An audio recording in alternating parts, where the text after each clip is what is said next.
we're gonna jump into hell with our replay of Doom 2016. Doom, man. To think that we'd be talking about a game like Doom in 2019 is kind of crazy. I guess we were talking about The Legend of Zelda a little while ago, so the idea of a series lasting this long is certainly not unheard of, but you know, there was a time there where Doom was definitely not on the tip of everybody's tongue. Yeah, this game came out in, like I said, the 2016 version of Doom. It's kind of like a reboot, but also still kind of had some ties back to, like, you had the sense that what little story there is in this game, which I actually want to spend a little bit of time talking about it, even though it is kind of definitely not the focus of the game. You can tell that there's some ties back to the original lore of Doom, as it were, but not in a way that's like, hey, this is a direct sequel to Doom 2 or Doom 3 or something like that. And yeah, so I guess we can start a little bit with the story just to get that out of the way, because I think the game opens up really uniquely and kind of like with almost like the whole story is basically tongue-in-cheek, but you know, you as the Doom Marine, the Doom guy, wake up in basically a sarcophagus, and you're like being worshipped as the deity of a cult or something like that. And you know, right off the bat, you're getting this feeling of like they are building the Doom guy up to be more than just like some guy that ends up on Mars and starts shooting demons. And as the story goes, they definitely lean into that. That proves to be true. But his like attitude toward pretty much anybody else other than himself is pretty stellar throughout the game. His interactions with Samuel Hayden, or S. Hayden, if you will, is pretty well done. Hayden is like the person that's in your ear talking to you about like what you're supposed to be doing. He's like the one that was responsible for this demon portals opening up and hell coming over into Mars and stuff like that, and he's basically trying to get you to control the demon invasion while not like minimizing the damage to all of the equipment and all of the things that he's put time and research into. I guess that's where I'll leave it for now and ask you guys what you thought of the story overall. I don't want to spend too much time on it, but just to kind of give people an idea of like the tone of this game. The story's there. It's just that your character's not particularly interested in it. Yes. Everybody else is much more interested in your in what the plight of what's going on than you are. You just generally want to smash everything they tell you to fix. Yeah. And stuff like that. There is a lot of story in there if you're willing to look for it. Oh yeah. But there's an argument to be set in files and stuff like that, and the extra contextual stuff. I'll put a caveat on that. There's a lot of lore in this game. There's not so much story, it's lore that they are really laying in deep on, and you get to a lot of that once you get to actually teleport to hell and start figuring out like how this Doom Marine ends up in the sarcophagus and why he may or may not be in the sarcophagus. I mean, the story is generally kind of, it's not played for a joke, but his reaction to the story is the joke. Right. Which is a blasé attitude to, as long as he gets to kill some demons again, because now he's out of his box now. He can do what he's meant to be doing. And you're just kind of getting in the way. And every time, what's his name? Optimus Prime. Sounds like Hayden. Optimus Prime. Yeah. Hayden. Problems. Right. Roll out. Yeah, he sound if they ever do an Optimus, another Optimus Prime, they should definitely get him to do it. Yeah, but kind of it will tell you you specifically do not smash that whatever you do, and sure enough, 2 seconds later, that's exactly what you're doing. Right. That's kind of the crack, isn't it? It's kind of yeah. And also like go here and activate this computer, and you're like, do I get to kill demons on the way there? Sure. All right, I'm on my way. But in the lineage of, apart from Doom 3, which I never really particularly liked Doom 3, I always thought it was a misfire. But in the lineage of Doom, there's never been a story, and it's kind of obnoxious to put a story into Doom, I think. It's not meant to be that. Doom is meant to be like Doom and Doom 2, where kind of you have something at the beginning, and and something at the end to tell you how it all played out, and in between you're just killing things. Right. That's what Doom is. It didn't annoy, as somebody who was really like a Doom purist, it didn't annoy me that they was trying to kind of get a story in, because they played with it nicely enough that kind of, that's a concession to what you couldn't do a game like Doom today. There's a full, there's no story. Yeah. Here's a scroll at the beginning and a scroll at the end, like Star Wars. Right. And that's it. You can't do that now. So I think they navigated that quite well.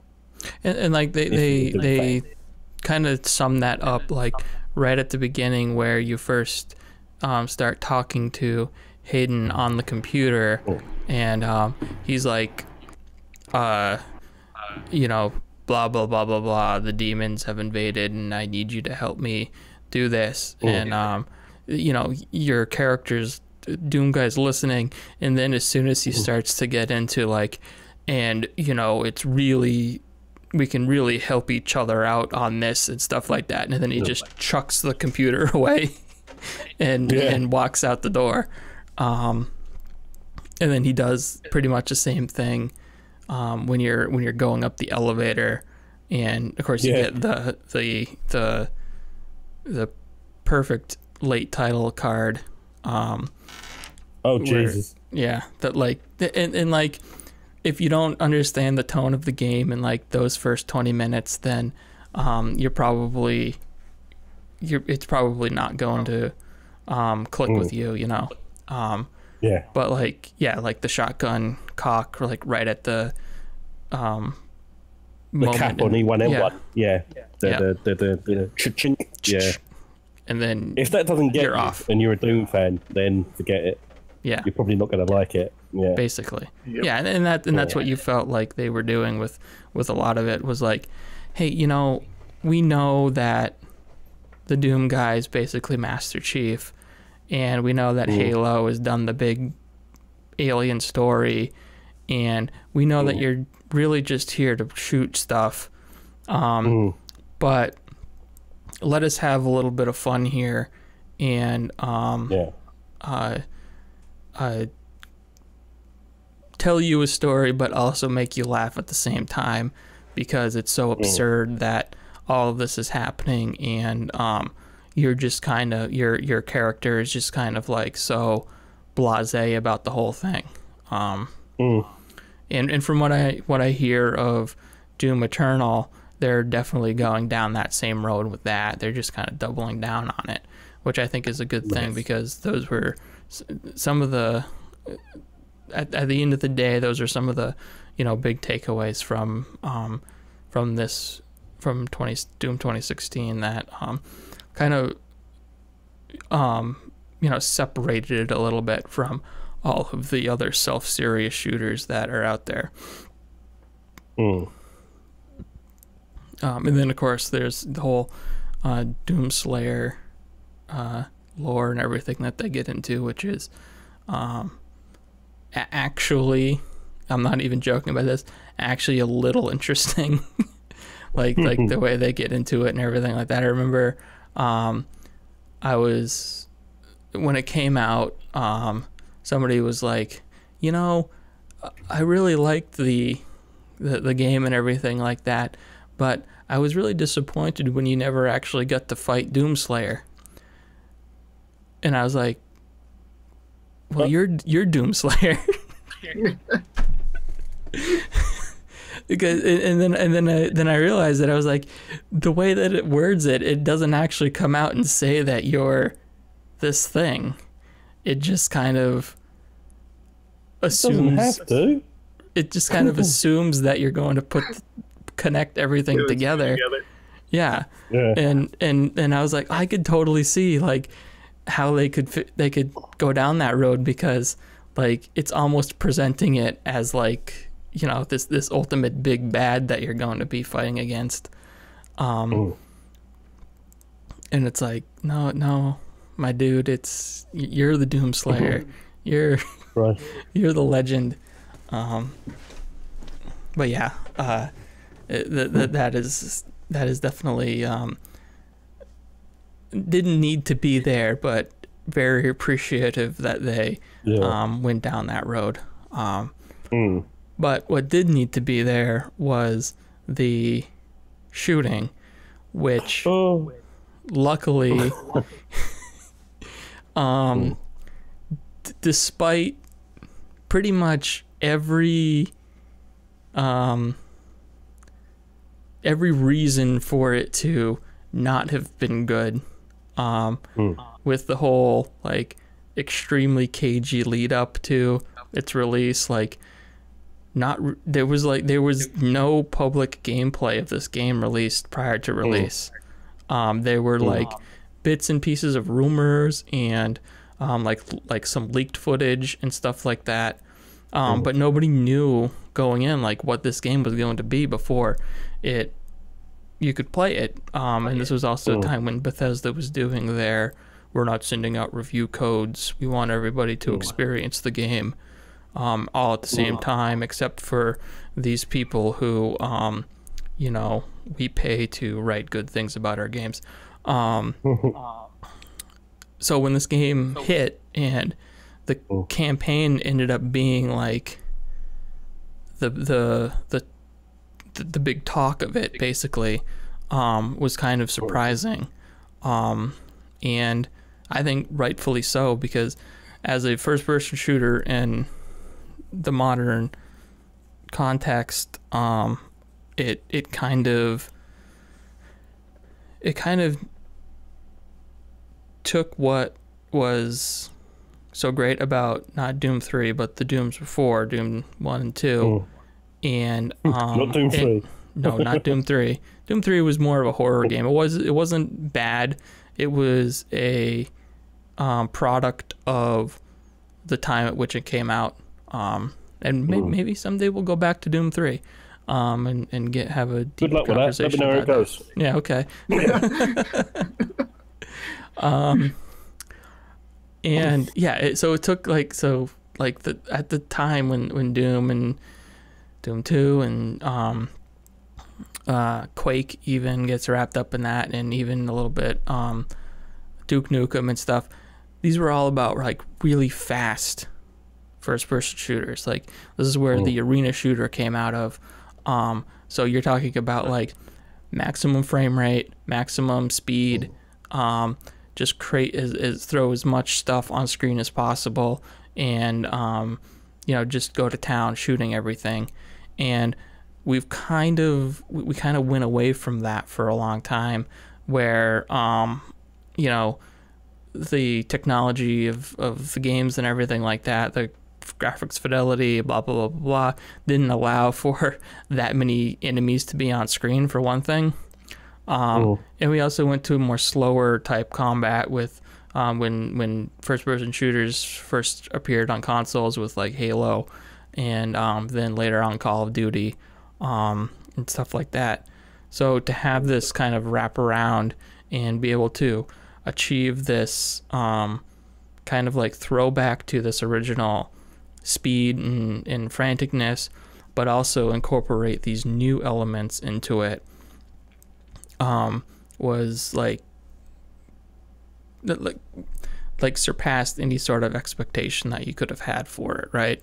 You're expecting it to kind of at best be an okay first person shooter, and for it to kind of like nail what it was going for so perfectly is I think one of the bigger surprises of the last few years anyway.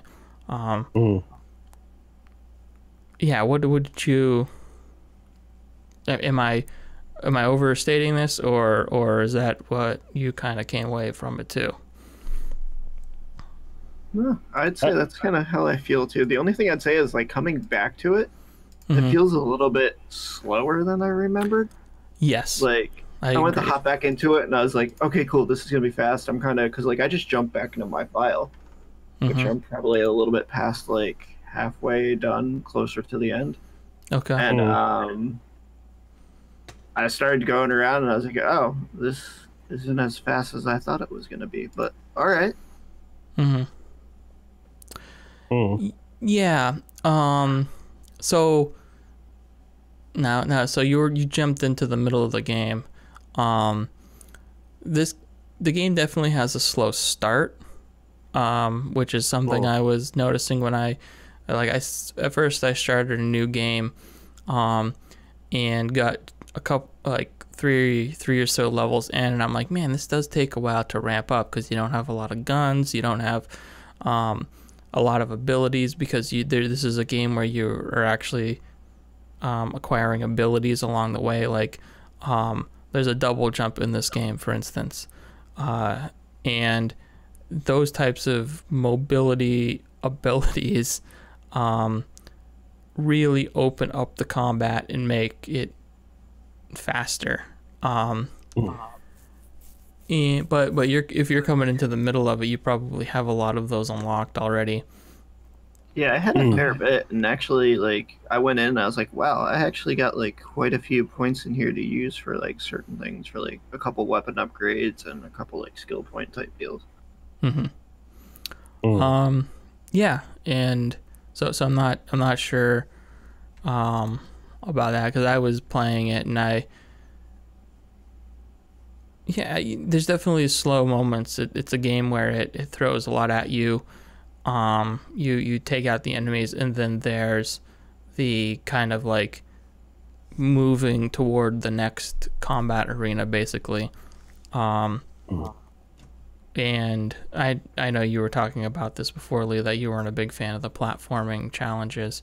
Before we get to that, what did you feel about the combat and speed and everything like that? I quite like the speed. I think it's a lot faster if you were starting from scratch and you don't have all of the perks you've had because you've done the room challenges and stuff like that. Yeah.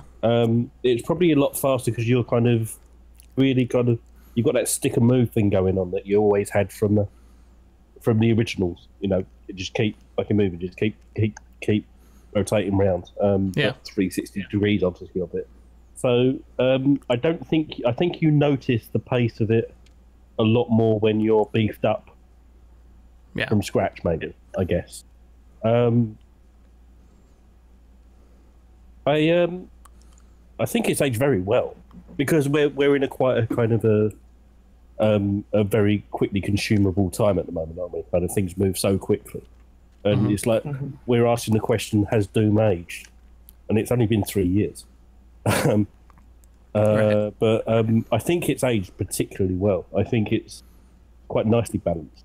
If you think about it, kind of, you think you start and it's like, I guess one Hell Knight doesn't seem so bad when you know you're going to be fighting 5 later, right, and stuff like that. I think it's aged. I think it's.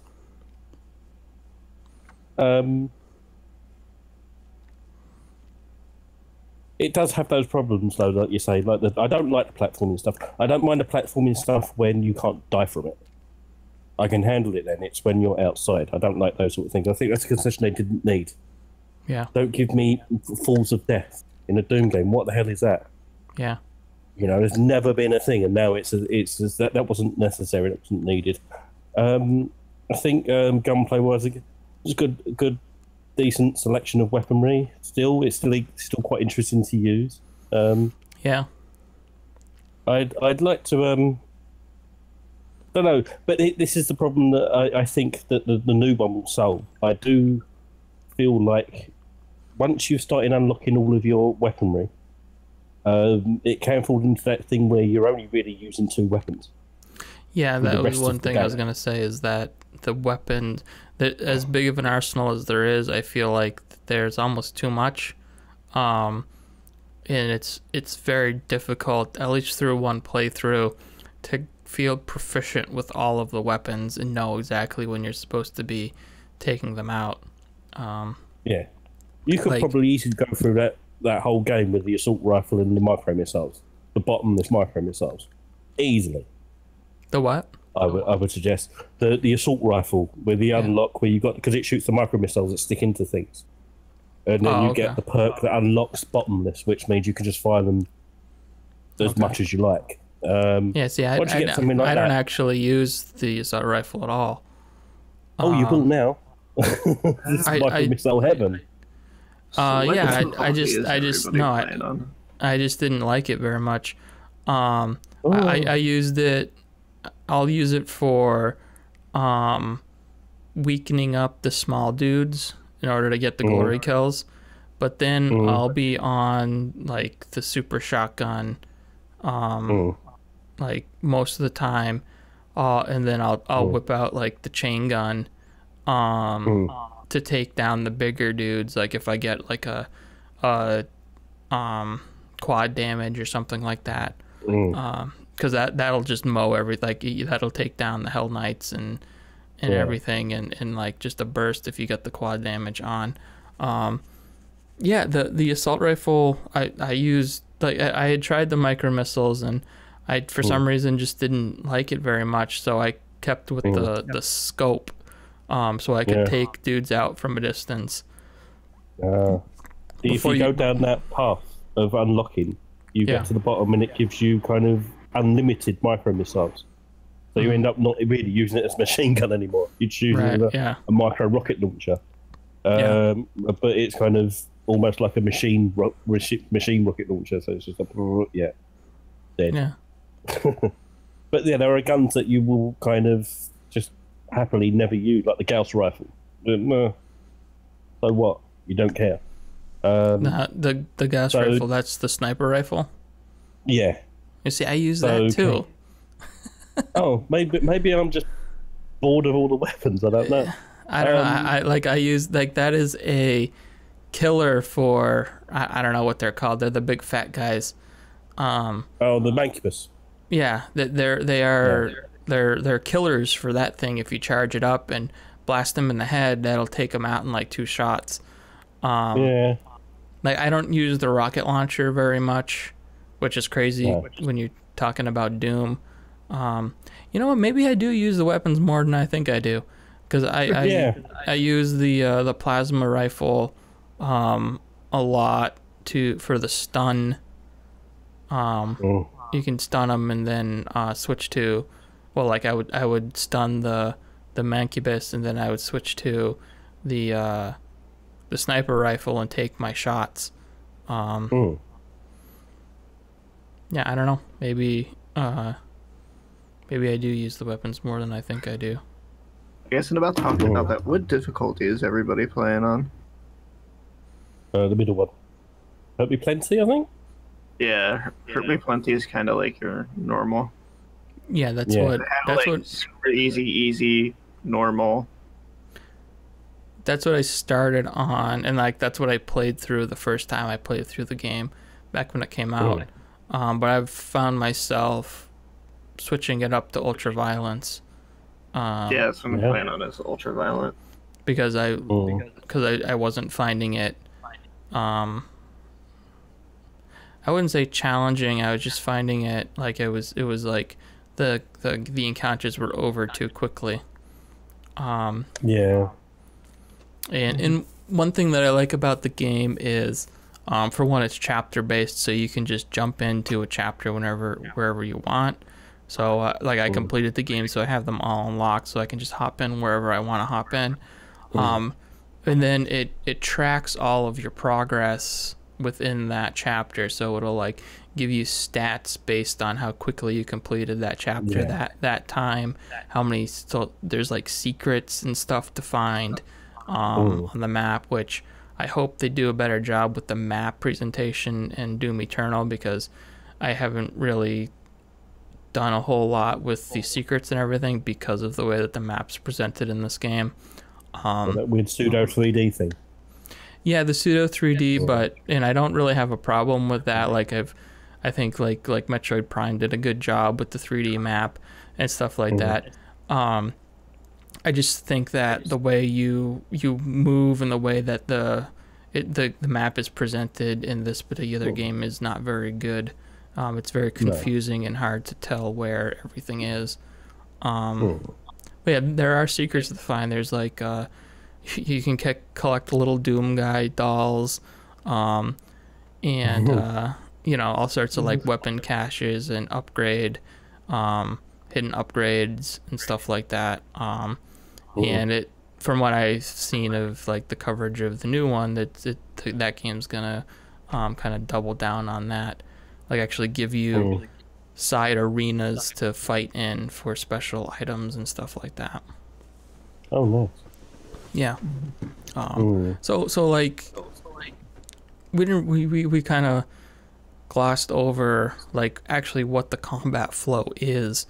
So like you go into an encounter, and like I said, these are like combat arenas that you hop into. It's not like you're not fighting a whole lot of enemies down corridors or stuff like that. You kind of walk into an open space, the enemies spawn in, and then you fight them. And the combat encounters consistently give you a bunch of smaller enemies as well as bigger, tougher enemies to focus your fire on. And the way that this all balances out is once you've done a certain amount of damage to an enemy, they go into like a stun state where they're flashing, and then you can perform what they call a glory kill on the enemy.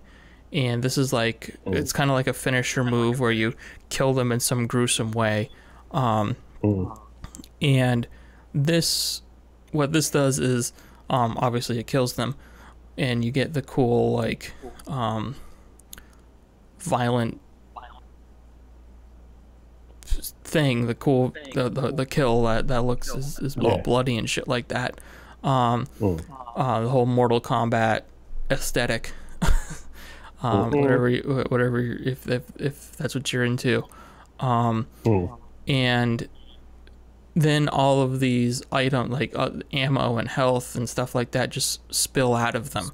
And that's how you kind of manage this game, because you can't carry a whole lot of ammunition for your guns, and you have to commit to these glory kills in order to get ammunition for even your most basic weapons. But also the bigger enemies will drop ammo for the more powerful weapons.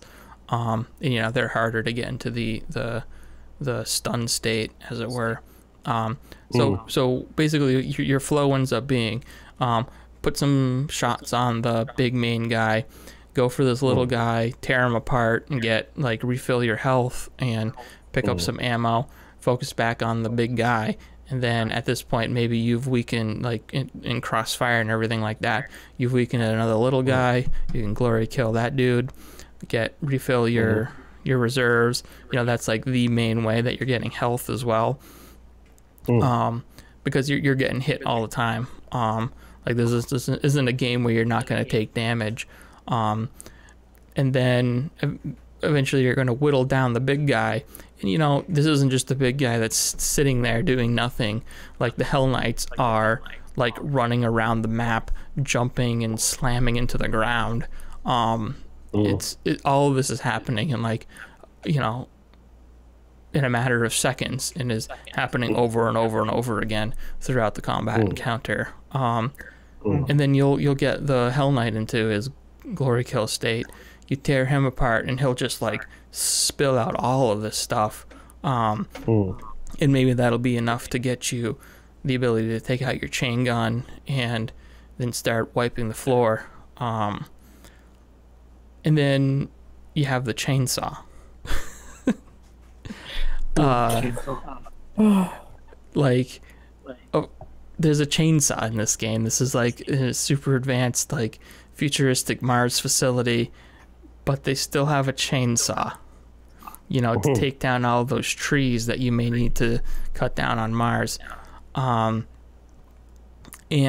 this is like a whole nother level of this, kill the enemy and all sorts of resources fall out of him. This is like if you want an entire fountain of ammo and health to come spilling out of the enemies. And, you know, there's a finite fuel for it and stuff like that, so you can't just constantly keep using it, but it's like just this constant like flow of the combat is what really pulls this together, because any individual part of this, like if you keep doing these glory kills, they're gonna get repetitive, right? But they happen so quickly, and because you get the basically reward from them, you're encouraged to keep doing them. And then you'll look at the menu after the mission and you realize that there's a bonus you can achieve if you perform all five types of glory kills on a certain type of enemy. So then you realize, oh wait, if I'm looking at the head, I perform one glory kill. If I look at the left arm, I perform this glory kill. When I look at the right arm, I perform the other glory kill. And some of these kills are just ridiculous. Like you'll take the imp's foot and crack it and smash it into his skull, or the mancubus, you like pull his entire you'll take his the thing out of his chest and then shove it into his throat, and it'll blow up in his face. There's some of them are just so absurd. Like you'll rip the horn off of the Hell Knight and you'll just crush it right into his own face. And yeah, I mean, like if there was only one animation, then it would probably get boring. But there's so many different ones that you can do, and they just happen so quickly. They're not like, you're talking about like a 2-second animation of your guy doing this, not like some long drawn out like pseudo cutscene or something like that. And yeah, that flow just goes throughout the entire game, and there's like they incorporate verticality into the levels, so there are many levels that you'll be able to jump up on and attack from above, but enemies will come flying up, they'll teleport up to you and stuff like that, so you're not like safe up there or anything like that. But it makes you look at the environment and approach it more than just like you would like even those old Doom games where you're just kind of floor level, looking straight ahead, whatever's in front of you you're shooting at, and there's really no there really isn't a whole lot more to it than that, outside of like dodging bullets and stuff. Does that sum it up pretty well? Pretty much. Yeah. I do like kind of, obviously, because as much of a love letter as it is to do, it does change a lot of things to do without being kind of feeling out of place, like you say, locking you into one area every kind of 10-15 minutes or so. Because obviously in the old Doom, your health and your stuff like that, your memory pickup was based on literal pickups on the floor anyway. So right, and those are still there. So there are still health pickups on the floor, but it's not nearly enough to get you through most of the combat encounters. Yeah, but if the going got hot, you just bugger off to the beginning where you left the old pack. It doesn't let you do that, so it keeps it more moment to moment. I do like that. It makes it more intense. I don't find it a restriction. I find it quite it makes you improvise a lot more than you ever used to. When the old tactic was run to the beginning, I remember it was a black health chest or something. I like that it's more moment to moment like that. I don't feel that locking yourself in is a restriction at all. Yeah. I think it just gets you more creative. It makes you want to use the verticality. Yeah, and it also keeps you moving forward. In a way, like you're not like you said, like in something previous like that, you'd be going back to get that health thing. Whereas in this game, you're constantly being pushed forward, which kind of is counter intuitive to like the secrets and stuff that you can find, because you're not really inspired to poke around. You're kind of like really want to just keep moving forward, which is why I don't think they intended you to really go after those until you've completed it the first time. Yeah, I think so. I think that was more like of the secret rooms and stuff. Yeah, I think it's more of an incentive to have you go back and revisit the levels rather than worry about getting 100% the first time you go through. Yeah. I think the majority of the retro levels are, apart from the first one maybe, are incredibly difficult to fight. You're probably not going to find them the first time around. Yeah. So, because you have to find a switch, don't you? That is not necessarily next to the door that opens up to let you into it. So there's that whole thing going on where you're creating so much carnage you're not seeing there's a switch you just passed in the foundry or whatever. Right, because in general there aren't a whole lot of switches. No. Yeah, you're not flipping a lot of switches. It's just like doors are opening up as soon as you've finished killing everything, and then you're moving on. So you're not not in this mindset of, oh, that's a switch. Like you don't even know what a switch looks like in this game because you interact with them so infrequently.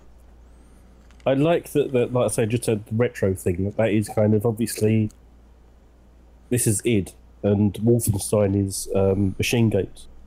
But there's the connectivity that they both had the hidden retro rooms. I like that sort of weird crossover they have in Bethesda.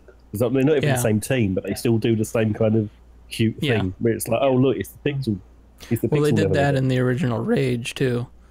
The first Rage, it had like some of those retro rooms. But they were harder to find than the ones in Wolfenstein.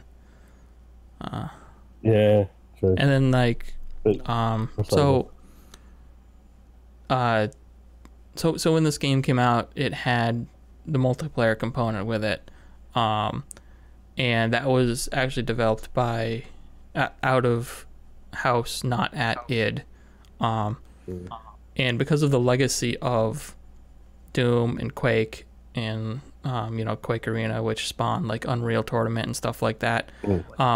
There was actually more hype for the multiplayer than there was for the single player because nobody knew what the hell the single player was going to be. And when the game finally came out, that there was a beta that people played that kind of set the tone for that. I feel like the narrative flipped on it where everyone was like, holy crap, this single player game is awesome, but this multiplayer is okay, but it's not as it's not what you would expect from like the next Doom game or something like that. Like it didn't reinvent the wheel. Now, Derek, you've played a considerable amount of the multiplayer. What is your take on what they are offering there? Okay. So when the game first came out, there wasn't much to the multiplayer. It was just a couple maps, a couple different modes. Jump fast forward to 3 years now, and there is a lot there. There's a ton of different maps. There's a ton of different game modes. I kind of hopped into just kind of like the free-for-all type modes, and the one I found myself playing the most was one called Possession, where I believe it was like 8 people or so on a map, and it would turn 2 people into demons, and then the whole thing was for them to attack and kill all the other humans to turn everybody into demons. And that's kind of how you'd win. You'd either be the last surviving human, or everybody would get turned to a demon.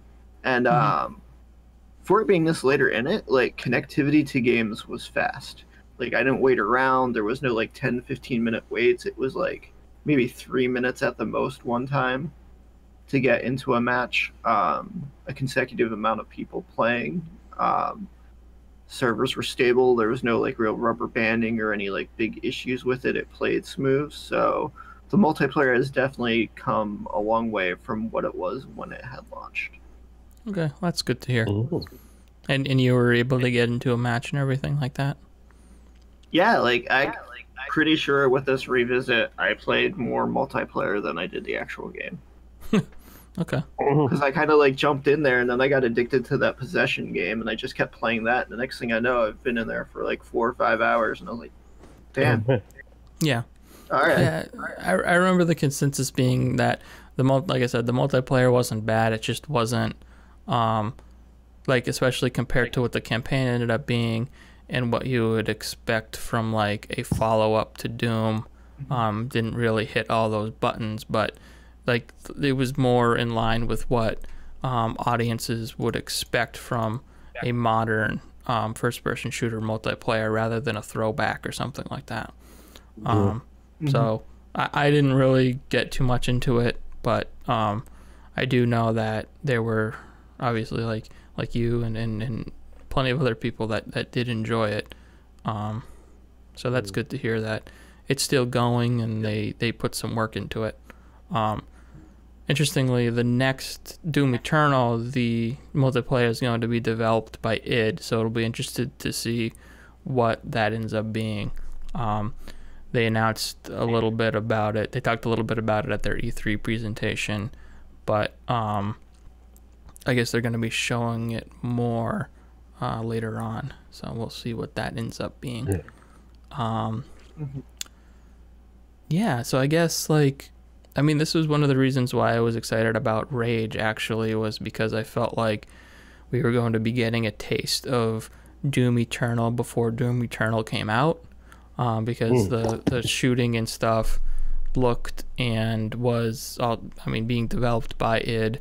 And I feel like the shooting in Rage compared to this is a little bit more complicated because you have the abilities that you're managing and stuff like that. But it has that kind of kinetic, like bouncing from target to target kind of feel to it. You know, it doesn't have the glory kills or anything like that, but you still have like the fodder enemies and then the main, you know, the big bads that you're slowly picking away at. And yeah, the movement is pretty much as fast as Doom, maybe even a little bit faster than Doom was back then. So that makes me a little bit more excited for Doom Eternal, knowing that at least that will be good. And now they can focus on fine-tuning it and adding in, you know, things where they think they need to add things. Yeah, I guess that's probably gonna wrap it up unless anybody has anything else to add. I'd like to make just a quick little point that their 4K update patch has caused some issues, and I did run into some performance problems trying to play it like with a 4K TV and a PlayStation 4 Pro. Yeah. There was still like lots of pop in, like you'd see like the old graphic and then like the new graphic pop up. It was definitely, it was surprising that being this late into it that kind of didn't get smoothed out a little bit more. Yeah, sounds like an id Tech game to me. Yeah. Does that sound consistent to the other versions? Were they all, do they all have those sort of problems? I played mostly on PC, and no, the PC version doesn't have that problem. but I did pop into excuse me. I did pop into the Xbox version because it's currently on Game Pass. And I have an Xbox One X. I'm not playing at 4K. I'm playing at 1080p, and I didn't run into any of those issues when I was playing. I didn't play a lot. I only played the first couple of levels, but I didn't notice any graphical issues or frame rate or anything. It actually played pretty well. So I'm not sure exactly what combination of factors you need in order to have that happen. But yeah, that's a weird one. Because you would expect that to be kind of taken care of if it's that severe.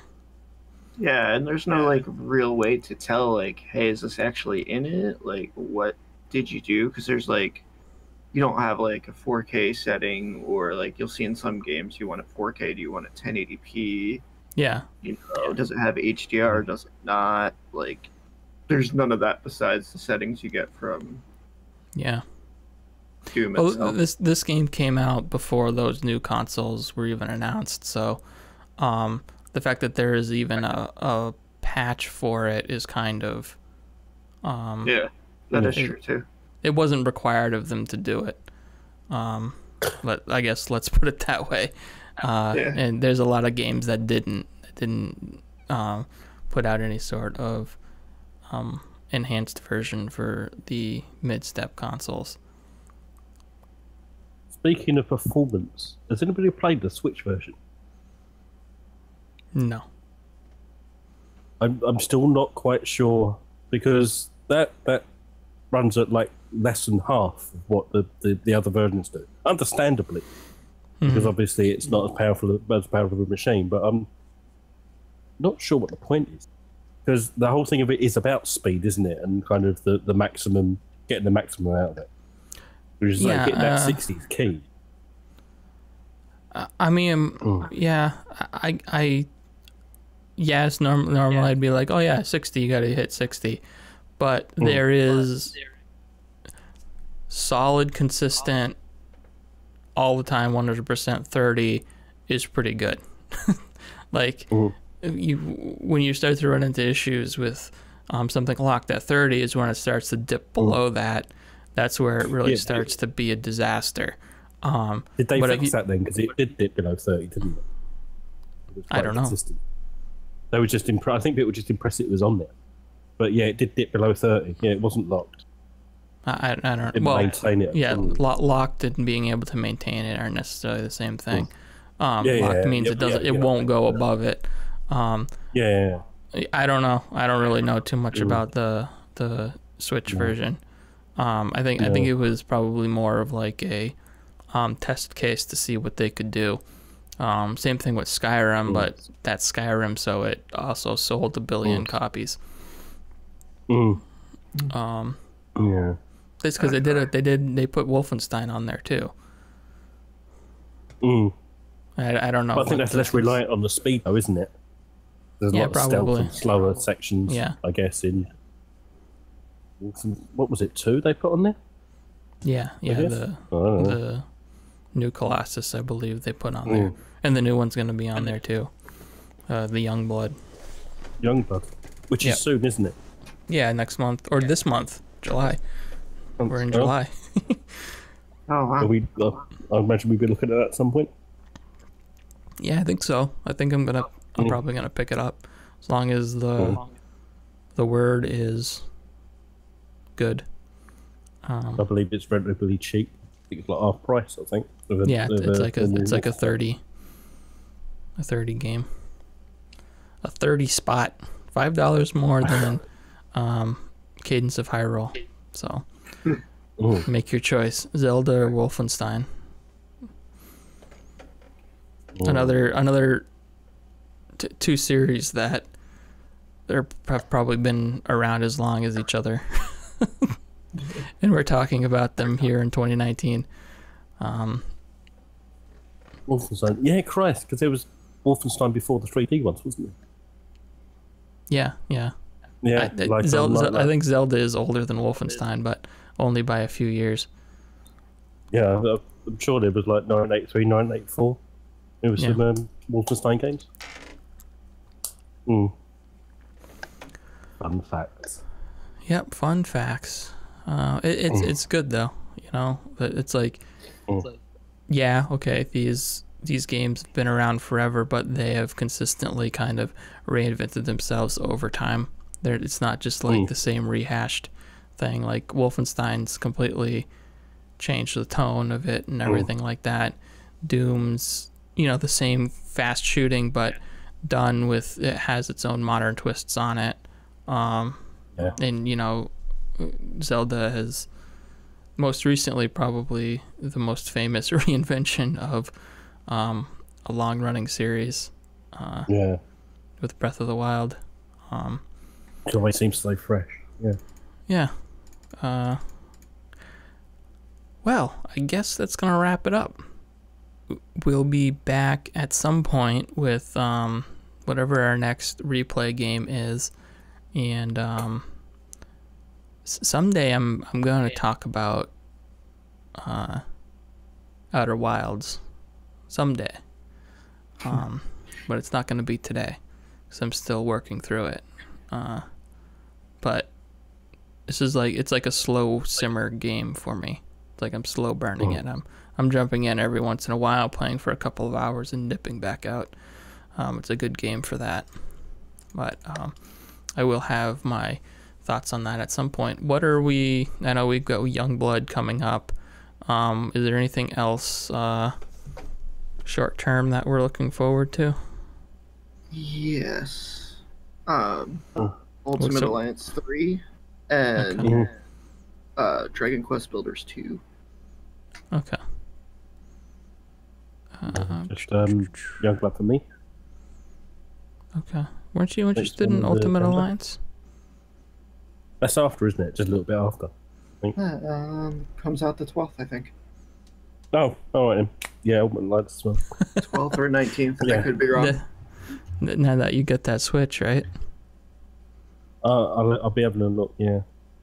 There's yeah, that Sea of Solitude game is supposed to come out on the 5th, and I haven't really heard anything about that. That was the EA indie game that they had last year.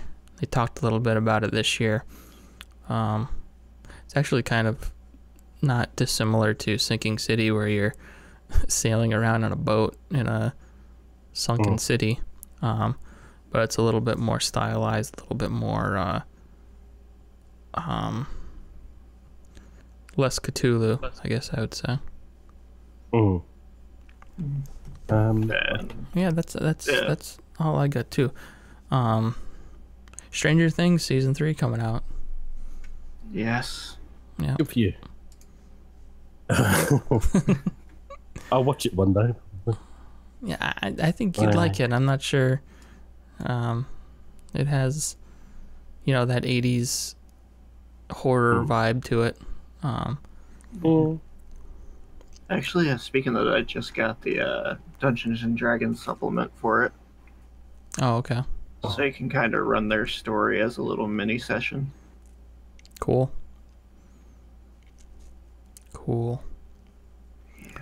Isn't there a game coming out for that soon as well to coincide with the? Yeah, they're putting a game out. It's like a beat 'em up, I think.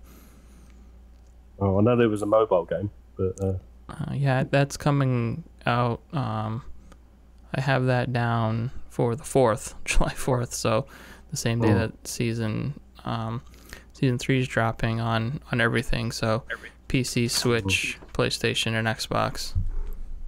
Well, so yeah, before the storm, when August picks up, and you've got stuff like Control. Yep, Control and Madden and Remnant and all sorts of stuff. Yeah, that's Link's Awakening is coming out on the 8th, on the 20th rather. Yeah, so yeah, that's when stuff will pick up, and then it's kind of like constant from there on out. Up until next spring, pretty much, it seems like. Yeah, there's a lot coming, I'm afraid.